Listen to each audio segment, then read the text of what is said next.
తాకట్లో ఉన్న బంగారాన్ని విడిపించి ఆ రోజున మార్కెట్ ధర కట్టి మిగిలిన డబ్బును మీకు అందిస్తుంది కొమ్మూరి గోల్డ్.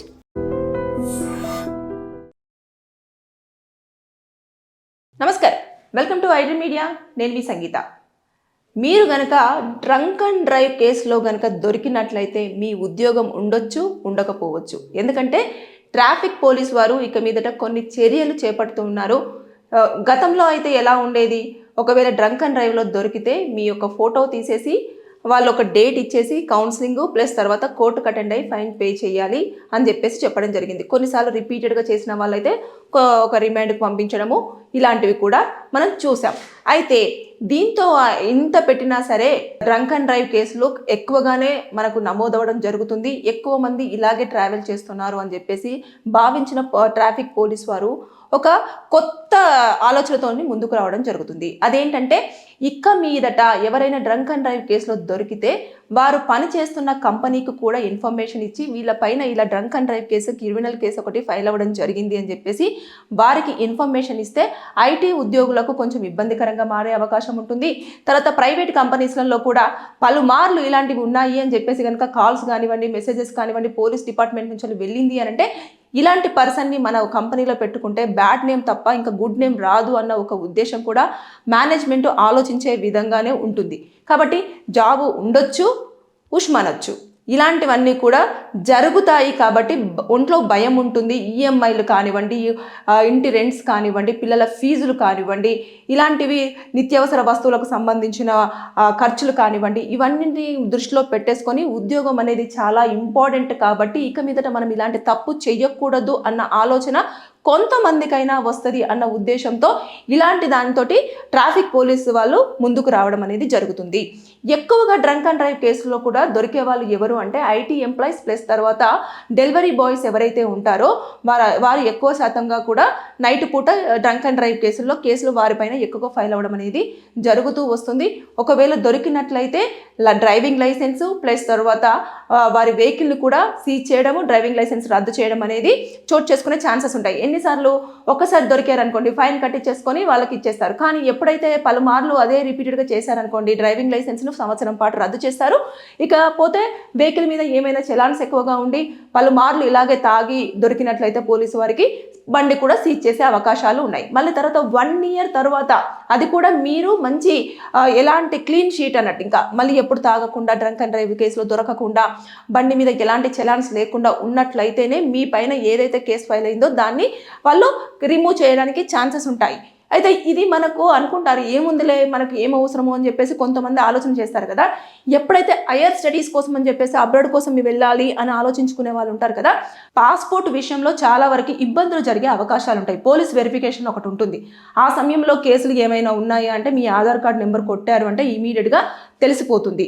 కాబట్టి ఇలాంటి సందర్భాలలో కొంచెం ఇబ్బందికరంగా మారే అవకాశాలు ఉంటాయి. ఇకపోతే ఎప్పుడైతే మీరు డ్రంక్ అండ్ డ్రైవ్లో దొరుకుతూ ఉంటారో ఆ సమయంలో పోలీస్ వారికి మీరు దొరకకుండా ఏదో బండి దాచిపెడదామనో లేకపోతే రాకుండా ఉండడమనో, పోలీసులు పిలిస్తే వెళ్లకుండా ఉండడమనో, లేకపోతే సార్ ఇది అది అని చెప్పేసి ఏదో మాట తప్పించుకొని రావడం ఇలాంటివి చేశారనుకోండి, ఇంటి దాకా వచ్చినప్పుడు కూడా పోలీసు మీరు తల్లిదండ్రులు ఇలా మీ కొడుకేడి అని చెప్పేసి అడిగినప్పుడు చుట్టుపక్కల వాళ్ళు చూసేసి వారిని అవమానంగా పరంగా చేయడం కానివ్వండి, వారి ముందు కొంచెము పరువు పోగొట్టుకున్నట్టుగా ఫీల్ అవ్వడం కానివ్వండి, ఇలాంటివి జరిగి ఇబ్బందికరంగా మారే అవకాశాలు కూడా ఉన్నాయని చాలా కోణాలలో కూడా పోలీసులు ఆలోచన చేసి ఇక ఉద్యోగం దగ్గర మాత్రమే వీళ్ళు కొంచెం లాక్ అయ్యే ఛాన్సెస్ ఉంటాయి.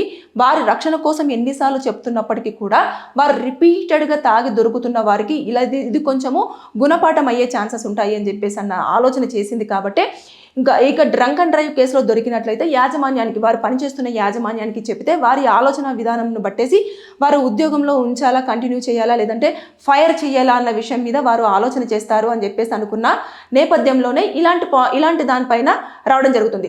చాలా వరకు మనం చూస్తూ ఉంటాము, బాగా తాగేస్తూ ఉంటారు, ఇంకా పోలీసులతోటే గొడవకు దిగుతూ ఉంటారు. దిగేసి మీరు ఇలా చేస్తారు అలా చేస్తారు, మా ఇష్టము, మేము మా డబ్బులతోనే తాగుతున్నాం కదా, మేము సేఫ్గానే వెళ్తాము అని చెప్పేసి. కానీ సేఫ్గా వెళ్ళడం పక్కన పెట్టేస్తే తాగి ఉన్నప్పుడు బండి ఎటువైపు వెళ్తుందో ఏంటో తెలియదు, మత్తులో ఉండడం జరుగుతుంది.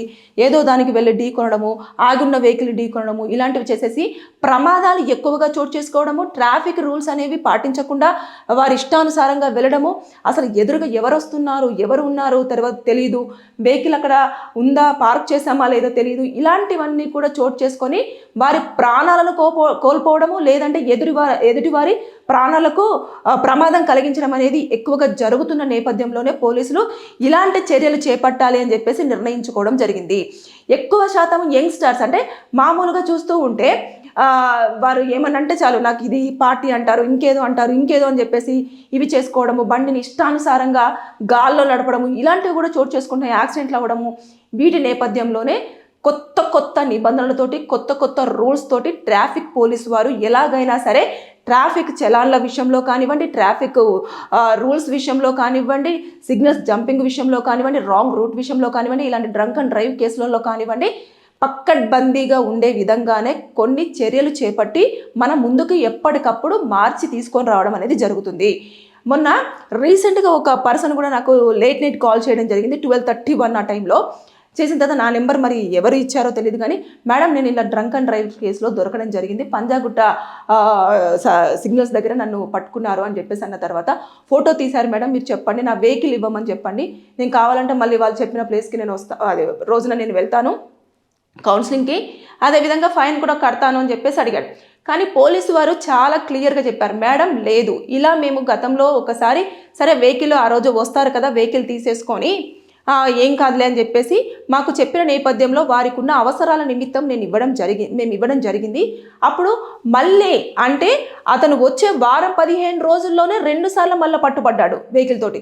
కోర్టులో మాకు చాలా చివాట్లు పడుతున్నాయి, జడ్జి గారు ఆల్రెడీ బండిని సీజ్ చేసిన తర్వాత మీరు ఎలా డ్రంక్ అండ్ డ్రైవ్ కేసులో దొరికిన బండిని మళ్ళీ మీరు ఎలా పట్టుబడిన తర్వాత వారి చేతికి అప్పగించడం జరిగింది, మళ్ళీ 2 సార్లకే ఎలా మళ్ళీ ఇక్కడ డ్రంక్ అండ్ డ్రైవ్ కేసులో దొరకడం జరిగింది అని చెప్పేసి మాకు మా ఒక ఉద్యోగానికి రిస్క్ అయ్యే ఛాన్సెస్ ఉన్నాయి అని చెప్పేసి వాళ్ళు చాలా క్లియర్గా మెన్షన్ చేశారు నాకు ఫోన్లో. ఇక చేసేదేం లేక నేను అదే చెప్పాను, బాబు నువ్వు ఇంకా ఇంటికి వచ్చేసేయి, పోలీసు వారు చూసుకుంటారు అని చెప్పేసి అంటే ఇలా కాదు అలా కాదు, రికమెండేషన్స్ నడవట్లేదు, రికమెండేషన్స్ లేవు, మా డాడీ పోలీసు, మా బాబాయ్ పోలీసు, లేదు అనుకుంటే మా సిస్టర్ అడ్వకేటు, ఇలాంటివన్నీ చెప్పడానికి లేదు. వారి రూల్స్ని చాలా క్లియర్గా వారికి ఇచ్చిన ఏవైతే హైయర్ అఫీషియల్స్ చెప్పారో ఆ యొక్క పాయింట్స్ని పాటిస్తూ వారి ఒక ఉద్యోగాన్ని వాళ్ళు కరెక్ట్గానే నిర్వర్తించడం జరుగుతుంది. ఆ సమయంలో ఎవరు ఏమి చెప్పినా సరే మాకు రైట్ లేదు మేడం, మాకు ఇలాంటిది వచ్చేసింది, ఆల్రెడీ ఫోటో తీసేసాము, తీసిన తర్వాత ఆల్రెడీ అది అయిపోయిన తర్వాత మేము దానిని ఏమీ చేయలేము అని చెప్పేసి పోలీసులు చాలా క్లియర్గా మెయింటైన్ చేస్తున్నారు. వెంటనే దొరకగానే ఫస్ట్ ఫోటో తీసాగానే రికార్డ్ అయిపోతుంది, రికార్డ్ అయిపోయిన తర్వాత ఇంకా వాళ్ళు కాదు కదా ఎవరేం చేయరు, ఎందుకంటే మిషన్లో పడిపోతుంది, విత్ టైము డేటు తర్వాత డే అన్నీ పడిపోతాయి. కాబట్టి వాళ్ళ చేతుల్లో కూడా ఏమీ లేదు అని చెప్పేసి చాలా క్లియర్గా చెప్పడం జరుగుతుంది. కాబట్టి ఇక మీదట మీరు ట్రాఫిక్ రూల్స్ పాటించే విషయంలో కానివ్వండి, ఇలాంటి డ్రంక్ అండ్ డ్రైవ్ కేసులలో మీరు కనుక దొరికినప్పుడు కానివ్వండి, జాగ్రత్తలు పాటపోతే మాత్రం ఖచ్చితంగా మీరు జైలు పాలతో పాటు ఉద్యోగాన్ని కూడా కోల్పోయే అవకాశాలు ఉంటాయి. చాలా చేర్పులు మార్పులు చేస్తూ ఉన్నారు పోలీసు వారు, ఎందుకంటే ఎక్కువ శాతంలో ప్రమాదాలు జరుగుతున్నాయి. ట్రాఫిక్ దగ్గర కూడా సిగ్నల్ జంపింగ్స్ కానివ్వండి, రాంగ్ రూట్ డ్రైవింగ్ కానివ్వండి, ర్యాష్ డ్రైవింగ్ కానివ్వండి, ఇవన్నిటిని అరికట్టాలి అంటే ఏం చెయ్యాలి అన్న కొత్త ఆలోచనలు పోలీసు వారు చేసి మన ముందుకు రావడం జరుగుతుంది. మోటార్ వెహికల్ యాక్ట్ ప్రకారంగా ఏ రూల్స్ ఉన్నప్పటికీ కూడా ఈ యొక్క చర్యల్లో భాగంగానే వారు కనుక ఏదైనా అక్రమాలకు కనుక పాల్పడినట్లయితే ఇంకా ఎక్కువ కేసులు కూడా ఫైల్ అయిపోయి వారు జైల్లోనే ఉండే ఛాన్సెస్ కూడా ఉంటాయి. సో బీ కేర్ఫుల్, జాగ్రత్తగా ఉండండి, అలర్ట్గా ఉండండి. ఇక మీదట మీరు కనుక డ్రంక్ అండ్ డ్రైవ్ కనుక చేస్తున్నప్పుడు మీరు ఎంతవరకు తాగాలో తాగండి, కానీ ఎక్కువ మోతాదుకు మించి తాగేసి వారితో వాగ్వాదానికి కానివ్వండి, దొరికి ఇబ్బంది పడడం కానివ్వండి, ఇష్టానుసారంగా మాట్లాడము, అబ్యూజ్ లాంగ్వేజ్ యూజ్ చేయడం, ఇలాంటివన్నీ చెయ్యొద్దు.